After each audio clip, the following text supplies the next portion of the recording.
Dans l'exercice 15, on étudie la réaction réalisée par le complexe enzymatique pyruvate déshydrogénase. Donc cette réaction est une réaction, encore une fois, du métabolisme énergétique. C'est une réaction qui a lieu dans la matrice mitochondriale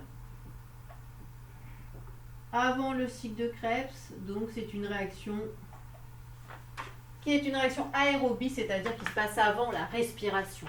Alors le pyruvate, vous verrez ça l'année prochaine. Qu'est-ce qui se passe dans cette réaction? Le pyruvate cétoacide, COH, C-double liaison O, CH3, va perdre son COH, la tac, qui va partir sous forme de CO2. Et je vais avoir de l'acétyl-CoA, CH3CO, qui va s'accrocher CoASH, là, sur l'acétyl-CoA. Voilà. Parallèlement, évidemment, je vais avoir le proton de ma fonction thiol SH et le proton ici qui vont se retrouver sur le NADHH+. Je forme ici ce qu'on appelle un coenzyme réduit NADHH+. Et c'est l'acétyl-CoA qui ira ensuite dans le cycle de Krebs pour faire ensuite par la respiration de l'ATP en consommant de l'oxygène qui va donner de l'eau. Voilà, vous verrez tout ça en détail l'année prochaine. Donc lorsqu'on étudie cette réaction enzymatique, on vous explique que ces trois produits, acétyl-CoA, propionyl-CoA et isobutyryl-CoA, sont tous les trois des inhibiteurs de pyruvate déshydrogénase. Et on étudie les pourcentages d'inhibition pour deux concentrations différentes en substrat. Donc CoASH, c'est bien un autre substrat. Donc là, c'est bien un substrat. Donc on met deux concentrations différentes en substrat et on regarde le pourcentage d'inhibition avec chacun des trois inhibiteurs. Alors déjà, qu'est-ce qu'on remarque? On remarque qu'il y a un des trois inhibiteurs, l'acétyl-CoA, eh bien c'est le produit de la réaction. Et alors ça veut dire quoi? Ça veut dire que le produit, il inhibe directement l'enzyme, donc ça c'est le produit de la réaction, et dans ces cas-là, on parle de rétrocontrôle négatif. Alors ça c'est intéressant, c'est très fréquent dans toutes les réactions enzymatiques qui se déroulent beaucoup au niveau métabolisme, mais pas que, puisqu'effectivement, lorsqu'on forme trop de produits, c'est le produit lui-même qui va aller inhiber l'enzyme qui est à l'origine de sa formation. Ça permet de réguler les voies métaboliques, c'est toujours en équilibre, effectivement. Quand je fais trop de produits, ça va freiner la réaction, ça régule.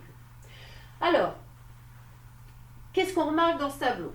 On voit que pour l'acétyl-CoA et le propionyl-CoA, la concentration en substrat a une influence sur le type d'inhibition. Et comme je vous ai dit depuis le début, qu'est-ce qui se passe là? Donc dans ces deux cas-là, le K1 et le K2,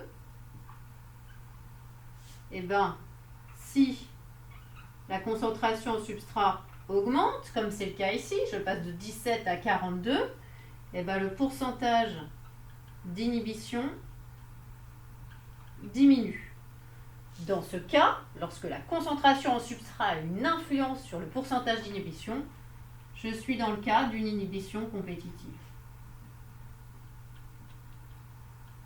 Les deux, substrat et inhibiteur, se fixent sur le même site, ce qui fait que comme j'ai compétition, si je mets plus de substrat, je vais fixer moins d'inhibiteurs et l'inhibition va diminuer. Donc effectivement, vous pouviez aussi le deviner en regardant les structures de ces différents produits, puisqu'effectivement, on voit que effectivement, la structure de l'acétyl-CoA ressemble à celle du pyruvate, et le propionyl-CoA, je ne vous l'ai pas mis, mais donc c'est quasiment de l'acétyl-CoA, le propionyl-CoA, sauf que j'ai un CH2 en plus, CH2, COS-CoA. Donc effectivement, dans ces deux cas-là, j'ai l'inhibition compétitive. Dans le troisième cas, même si j'augmente la concentration en substrat, je ne modifie pas mon pourcentage d'inhibition. Donc là, je n'ai pas d'influence de la concentration en substrat sur le pourcentage d'inhibition. Et dans ce cas-là, je suis en présence d'un inhibiteur non compétitif.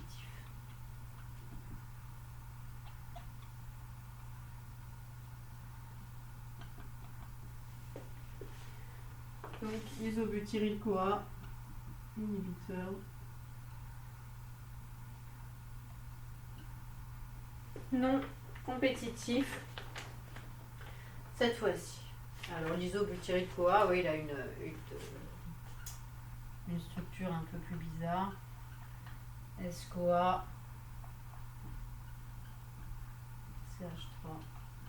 CH3. Donc au niveau structural, hein, on peut imaginer que ça aura plus de mal à remplacer le pyruvate